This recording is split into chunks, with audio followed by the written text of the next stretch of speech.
Today we're going to be looking at section 9.2, test about a proportion. So just like with chapter 8 with confidence intervals, how we did it, the first section was kind of the basics of what a confidence interval was. Yesterday was kind of the basics of what a hypothesis test was, or significance test. So today we're looking at test 9.2, we're going to look at proportions, and then in 9.3 we'll do means. So today we're doing tests on about population proportions.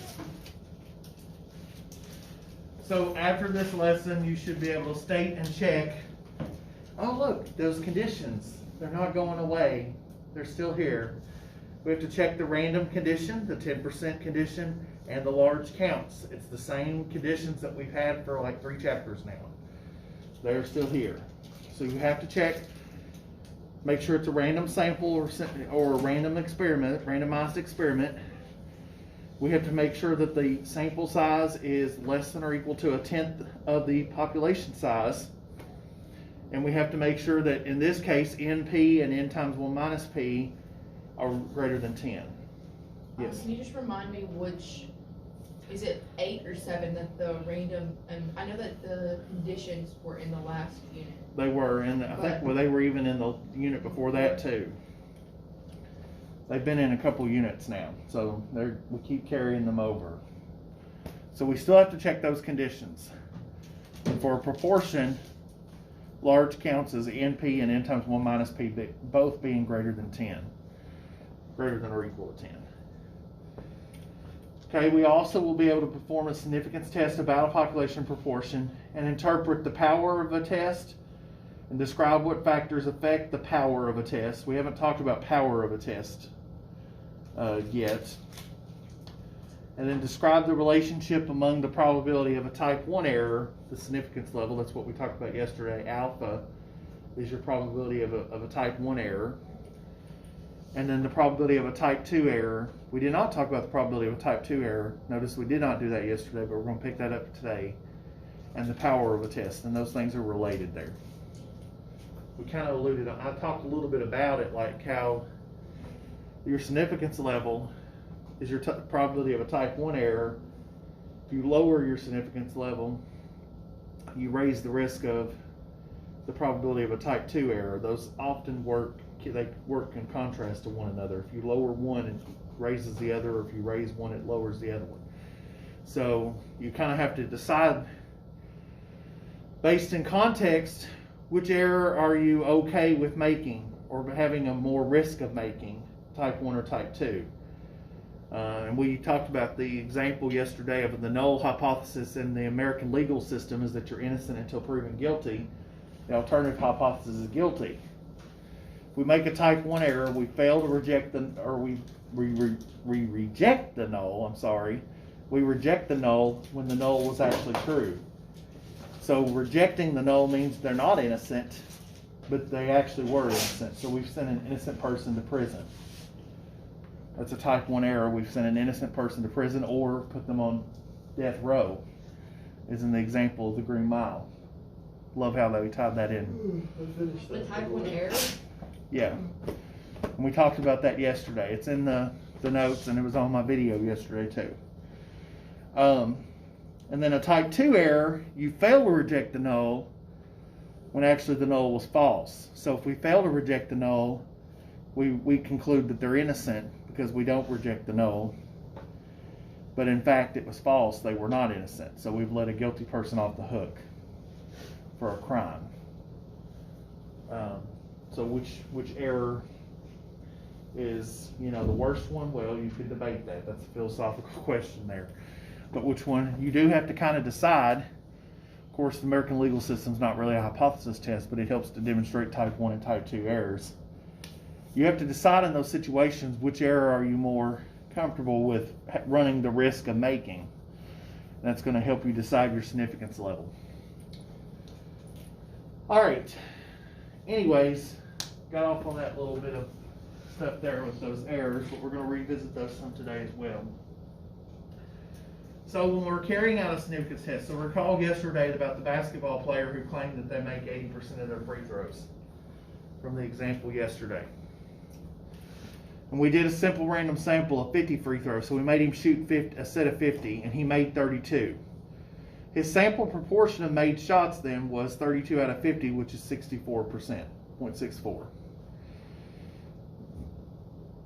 Which is much lower than he's claiming he's an 80% free throw shooter, so 64% is pretty low compared to 80%.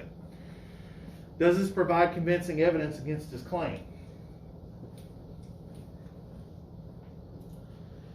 Well, to find out, we must perform a significance test of our null hypothesis.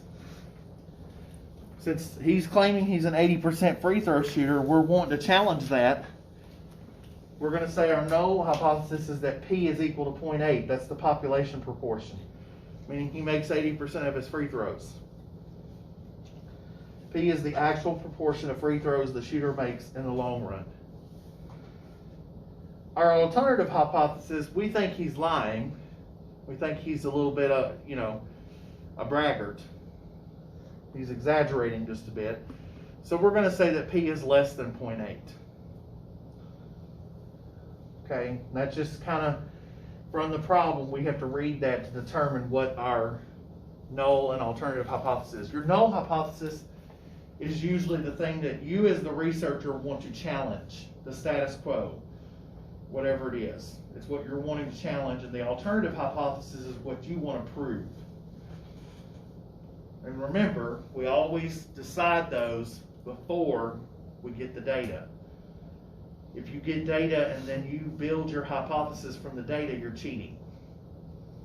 You shouldn't do that. Okay? We don't frame our hypotheses based on the data. We make the hypothesis ahead of time, then we do the data. All right. So,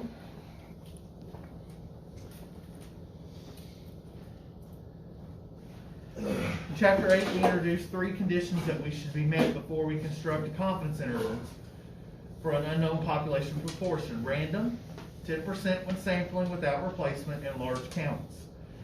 These same conditions must be verified before we can carry out a significance test. So just like when we build a confidence interval, we had to check these conditions, we have to check them for a significance test as well. Okay? Mask up, please. Sorry. I have to. If they come in here, I'll get yelled at and I'll be yelled at. Alright. So we have to check these conditions. First, randomness. The data needs to come from a well-designed random sample or randomized experiment. Okay, on an FRQ, which you'll have on the next test, second, it'll be one significance test with a proportion, one significance test with a mean. You know where they're going. Okay, but you have to, for FRQ, I would just say, I would look for the word random in the problem.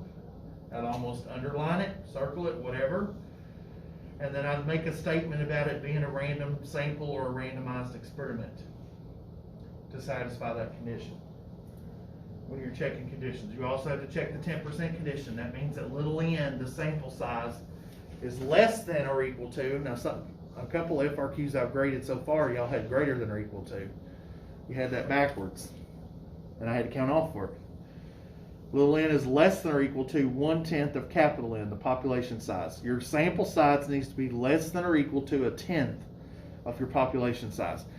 A lot of times, you get to assume this one though, because you're assuming that there is 10 times, whatever the sample size is, take 10 times that, and does it make sense that the population size would be at least that much or more? Like if your sample size is 44, 10 times that's 440. Look at the problem. Does it make sense that there would be 440 individuals in the population? Like for instance, when the problem from the FRQs, I think it was like it said a large city. It would make sense that the population of a large city would be whatever the amount was. I think it was in the tens of thousands, but still, it would make sense that a large city would at least have that many people. Because we were talking about a population still smaller than the population of Allen County. We'll just say that. So a population of a large city, yeah, you would assume it's bigger than that. So a lot of times you get to assume that a little bit on that one, but you still need to make a statement about it. Something to that effect. and then the large counts. Your N times P, they use P naught here, that's coming from the null hypothesis is where that is. So that would be the 80% in this example with the free throw shooter. Your NP and N times 1 minus P need to be at least 10.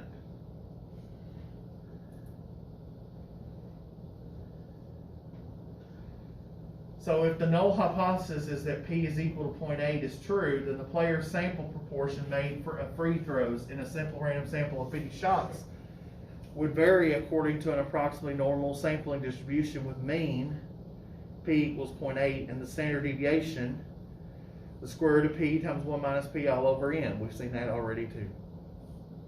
We've seen that formula. That's the standard deviation of the sampling distribution of the sample proportion, P hat. So you do the square root of 0.8 times 0.2. 0.2 is obviously 1 minus P. 1 minus 0.8 is 0.2, all over 50. And that comes out to be 0.0566.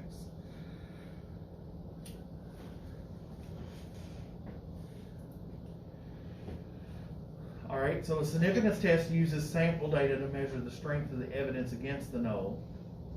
So here are some principles that apply to most tests. First, the test compares a statistic calculated from sample data with the value of the parameter stated by the null hypothesis. And secondly, the values of the statistic far from the null parameter value in the direction specified by the alternative hypothesis give evidence against the null. So we have to calculate something called a test statistic. Test statistic. And here's what that is. It measures how far a sample statistic diverges from what would we expect if the null hypothesis were true in standardized units. It's the statistic minus the parameter all over the standard deviation of the statistic.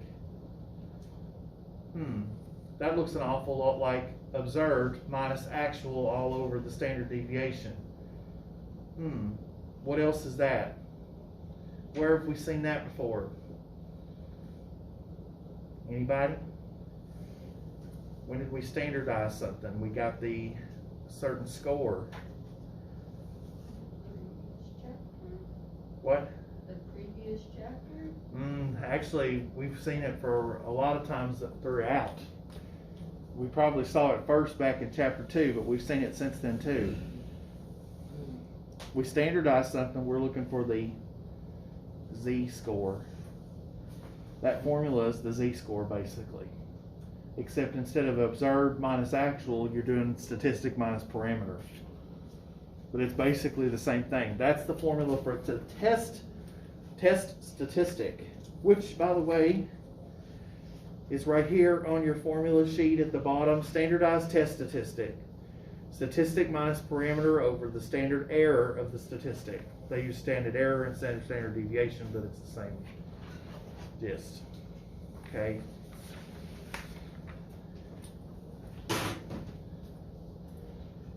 So,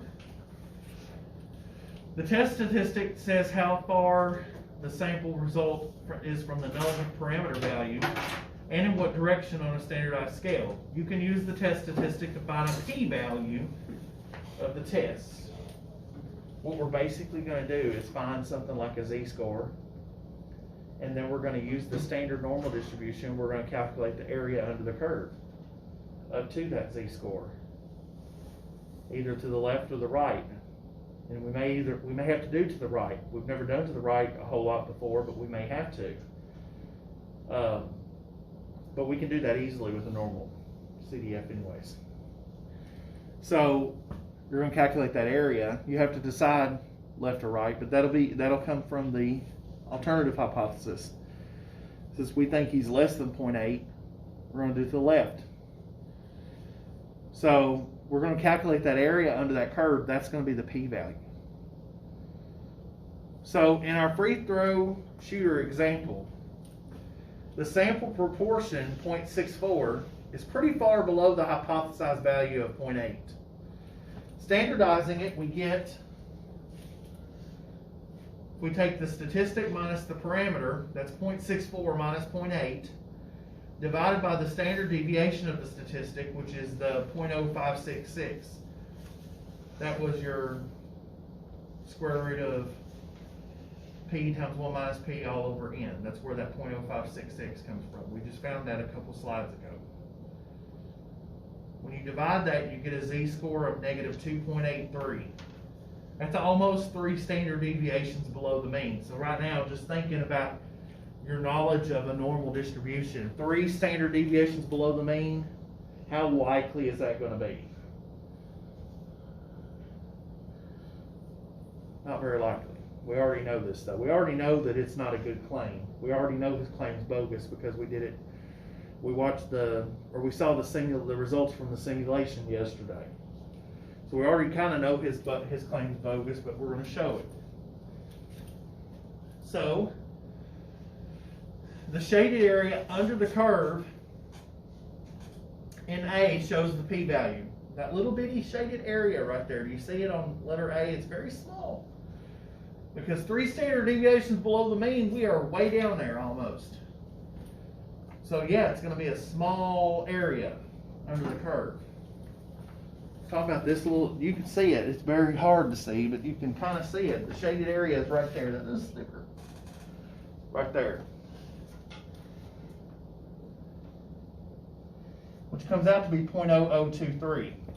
To find that, you could use a table, but we're probably not going to do that. You could do a normal CDF as well for the p-value.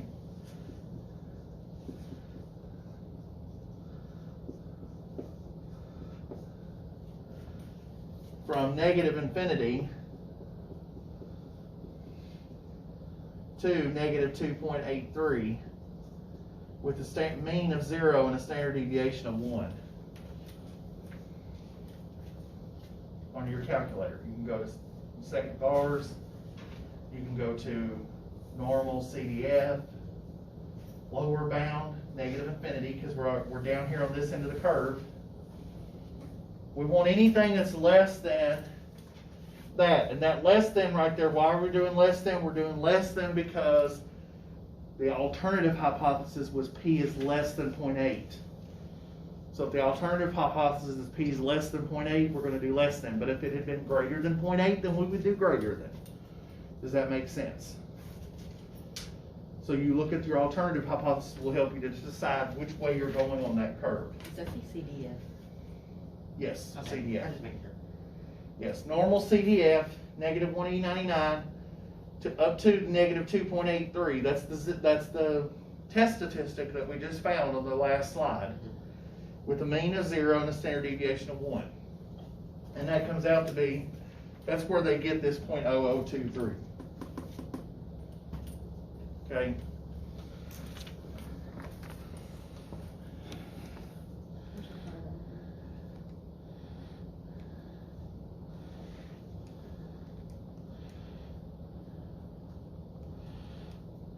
Yes, that's what I got.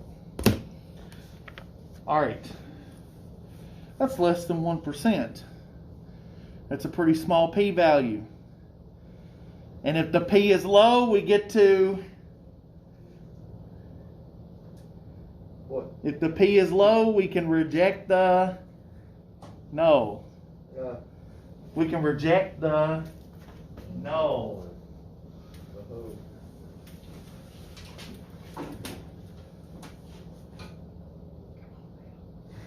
Y'all alive out there? I'm trying to Even pep the it up a backpack- little bit. Even the backpack fell over when you said that. I had a meme yesterday that I shared.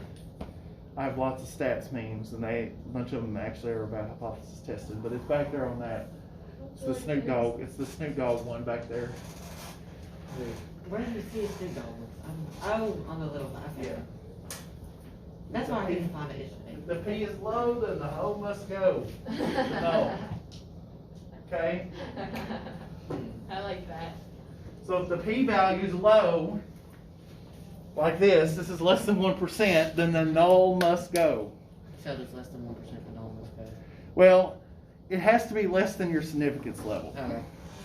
That's where alpha comes into play, and that'll be something that's given to you, or if you were the researcher, that's something you would decide ahead of time before you run the test. What significance level do you want to have? Because that's the probability of your type 1 error. So depending on how bad a type 1 error would be, we'll decide what your significance That's level when is. go about pretty much deciding your significance. That's so low though, because typically your significance, your alpha's values are going to be either 0.01, 0.05, or 0.1. 10%, 5%, or 1%. That's less than 0.01.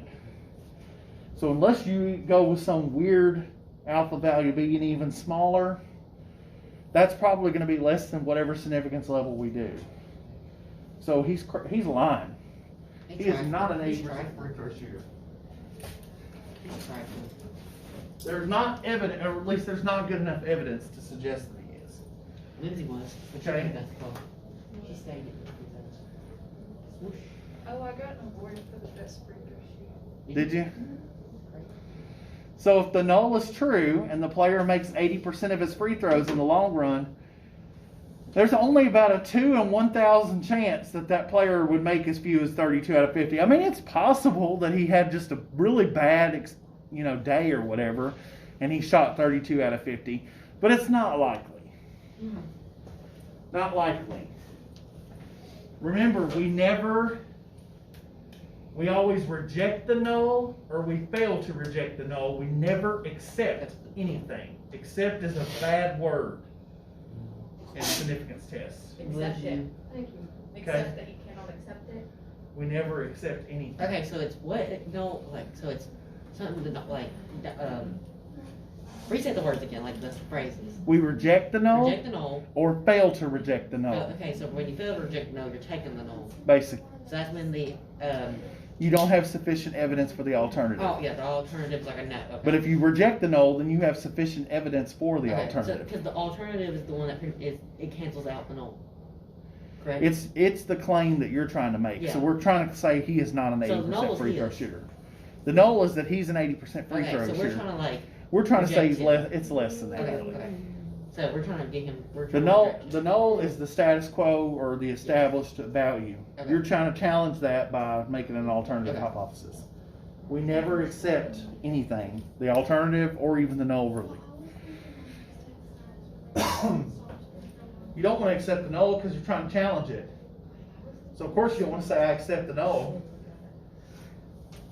But you also we don't really accept the alternative either. We never accept anything. Just don't use the word accept, please.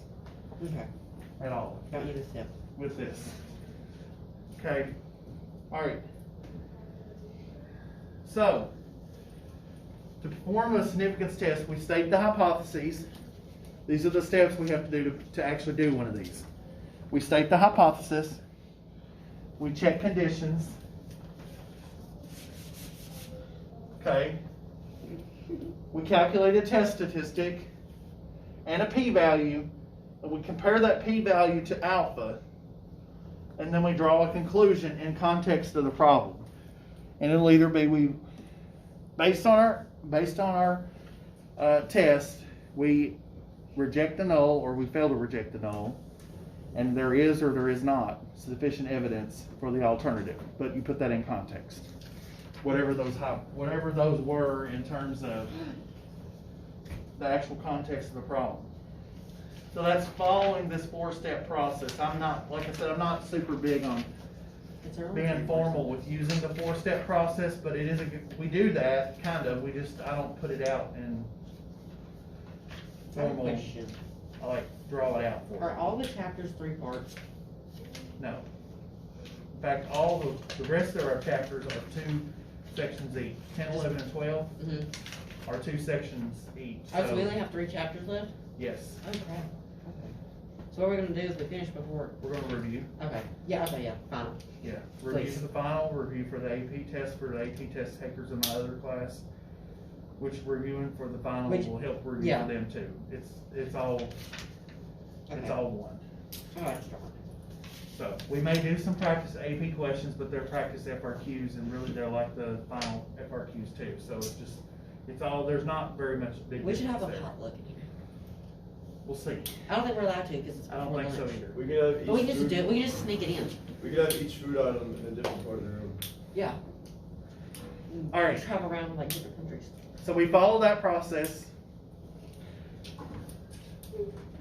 But we're not allowed to since we're All right, so when the conditions are met, breakfast.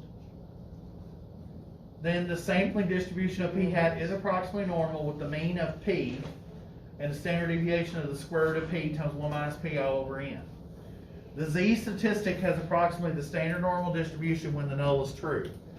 So p-values therefore come from the standard normal distribution. Like we did a normal CDF to find that. That's what it's saying. Okay? All right. So a one sample z test. We call this a one sample z test, guys. Okay? Because we're using z.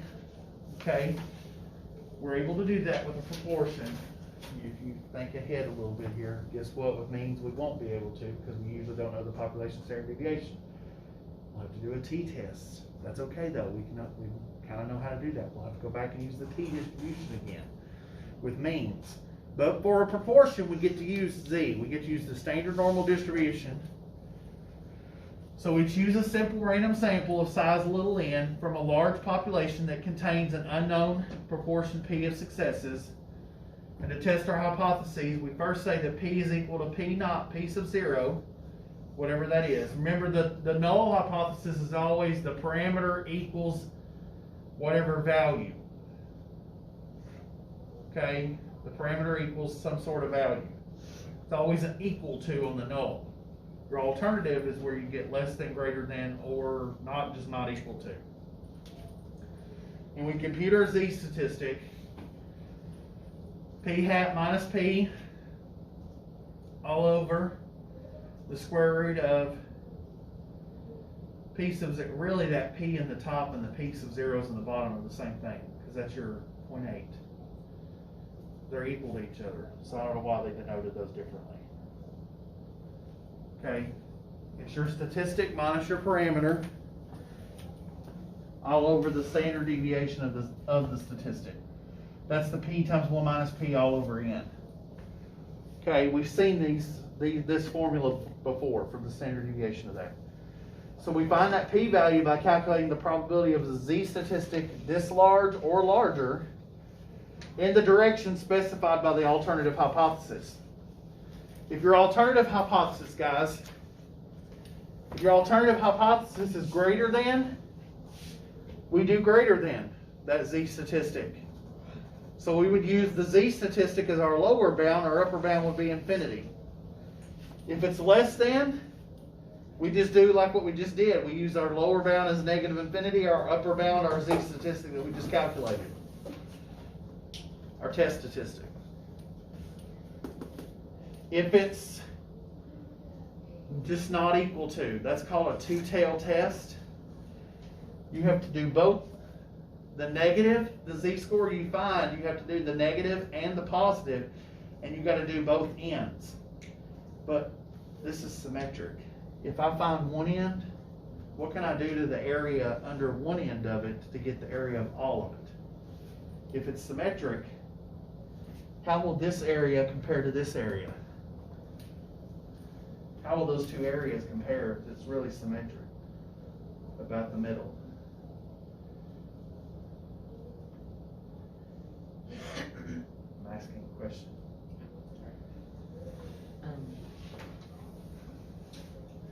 Are we alive?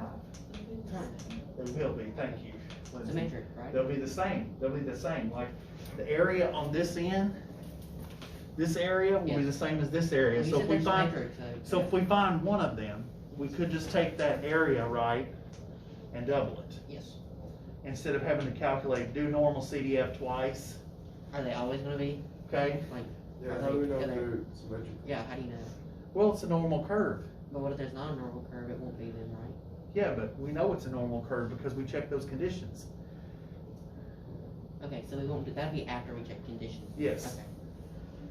The only time you have to worry about that is when you're dealing with an alternative hypothesis of just not equal to. That's a two-tailed test.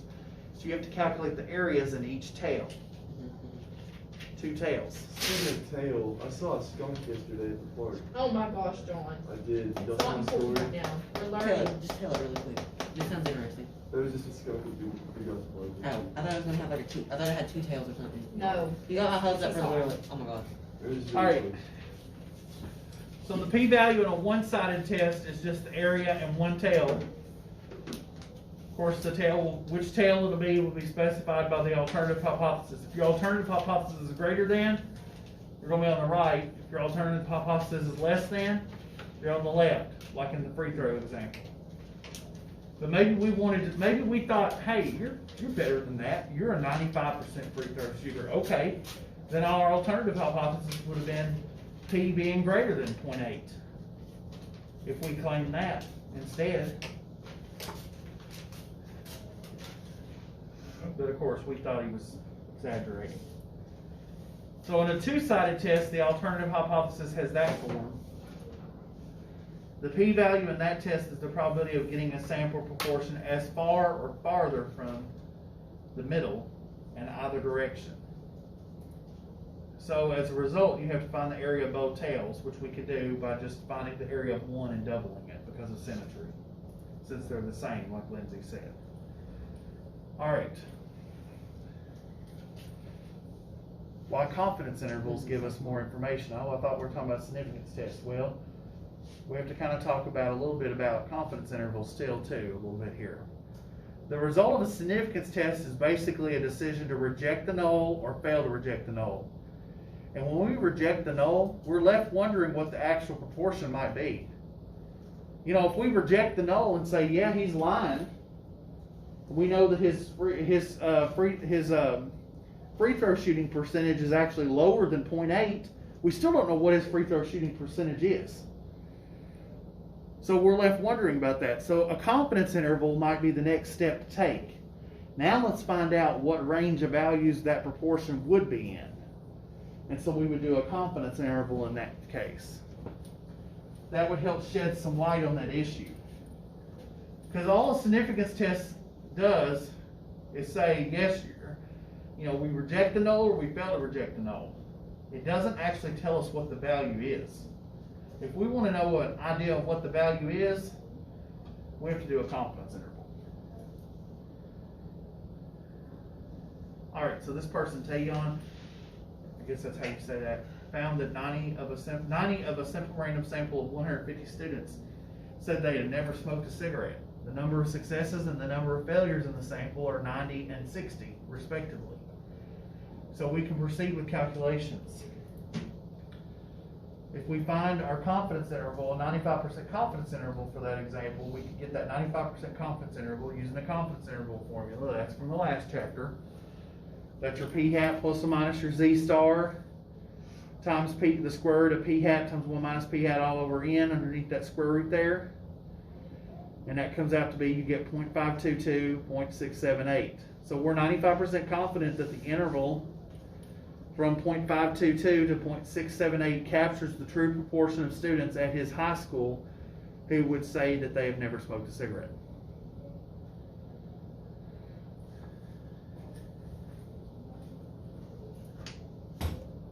There is a link between confidence intervals and two-sided tests. The 95% confidence interval gives an approximate range of proportion values that would not be rejected by a two-sided test at an alpha equals 0.05 significance level. Now, let's look at this for a moment here. 95% confidence, alpha 0.05. What do you notice about 95 and 0.05? 95% and 0.05.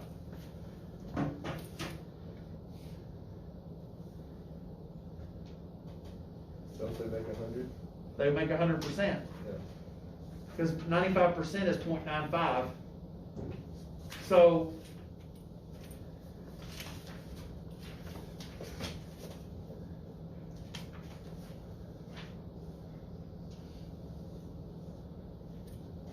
the confidence level is equal to 1 minus alpha percent. It's the same alpha as the significance level in a significance test. There's a connection. Confidence intervals and significance tests are connected. Okay.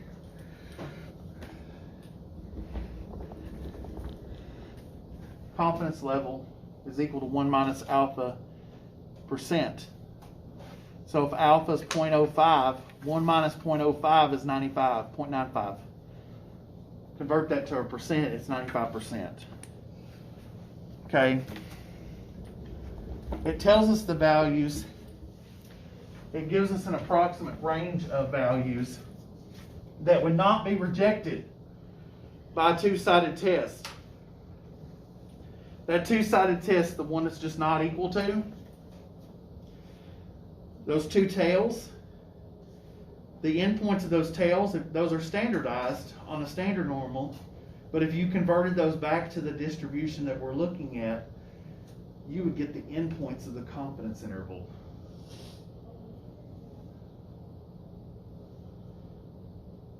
Y'all are not as excited about this as I am.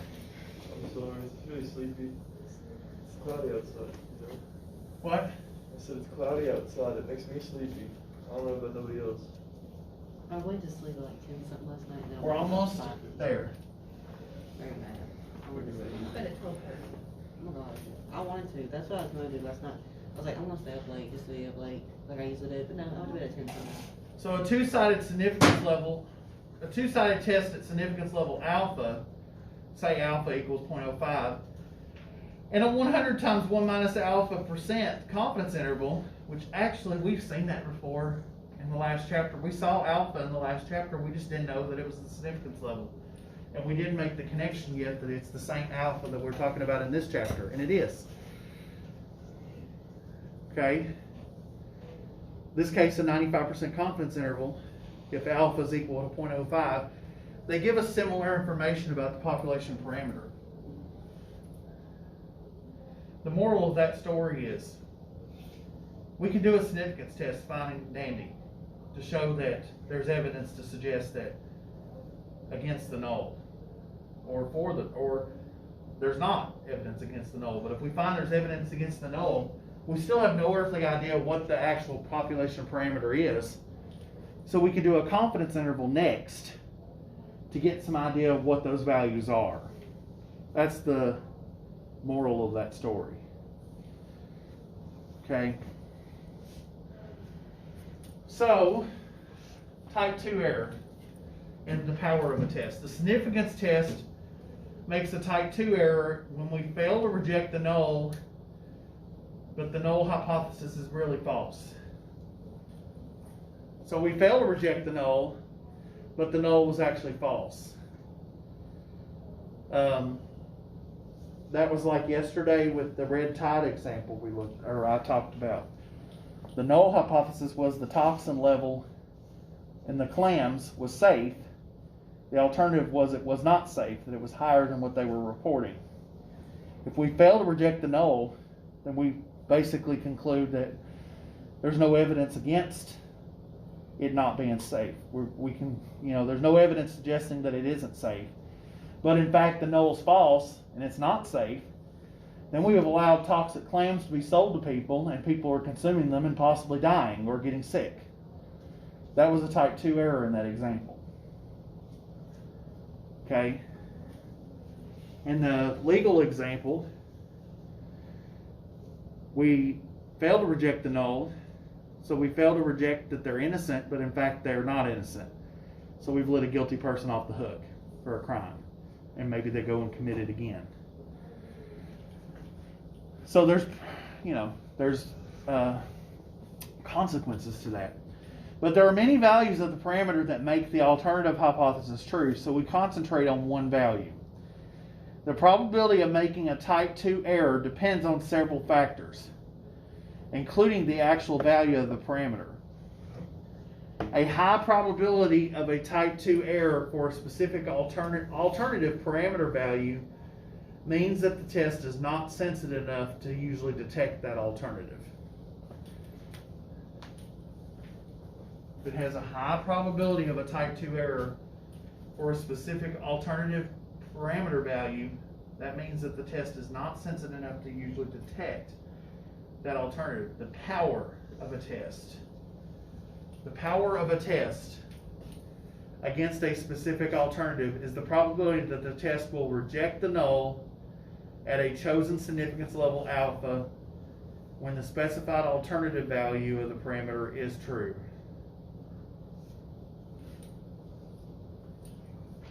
Okay, this is the hardest thing, I think, really, with significance tests to understand, is power. It's about as hard as this chapter gets, really, I think. I think this concept can be a tough concept to understand.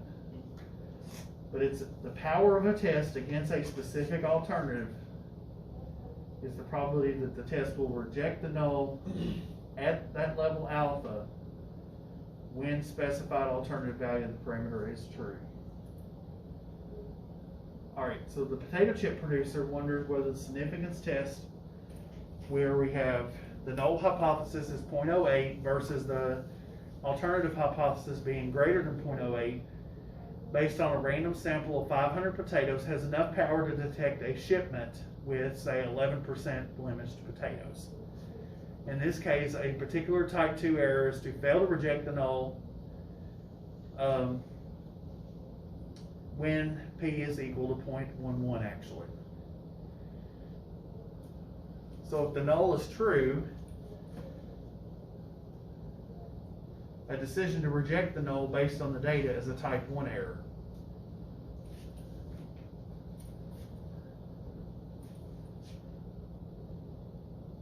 If the null is true. We reject the null, but the null was actually true. That's a type 1 error. But earlier we decided to reject the null at 0.05 if our sample yielded a sample proportion to the right of the green line.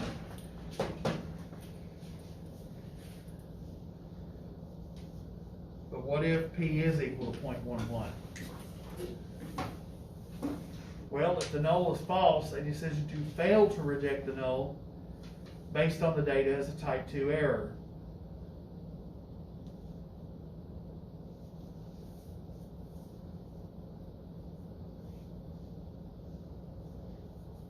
So the power of the test to detect that P is equal to 0.11 in this case was 0.7517.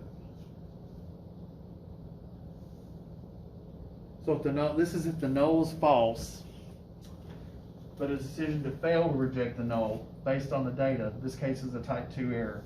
So if the null is false, but we fail to reject the null, that's what a type 2 error is.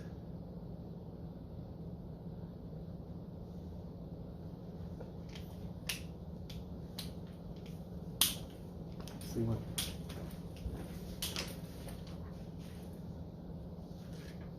Since we reject the null at alpha equals 0.05, if our sample yields a proportion greater than 0.0999, we correctly reject the shipment about 75% of the time.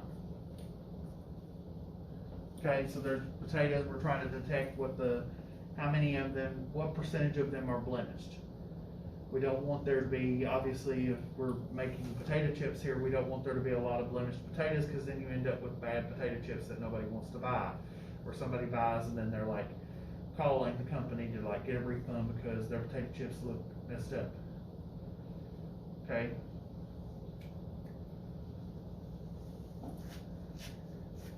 So the significance level of test, that's the probability of reaching the wrong conclusion when the null is true. The power of a test to detect a specific alternative is the probability of reaching the right conclusion when the alternative is true. We can just as easily describe the test by giving the probability of making a type 2 error. This is sometimes called beta. That's the B right there, beta. That's the Greek letter beta. Okay. Beta is the probability of a type 2 error. Alpha is the probability of a type 1 error. Beta is the probability of a type 2 error. The power of a test against any alternative is 1 minus the probability of a type 2 error. for that alternative. That is, power is equal to 1 minus beta.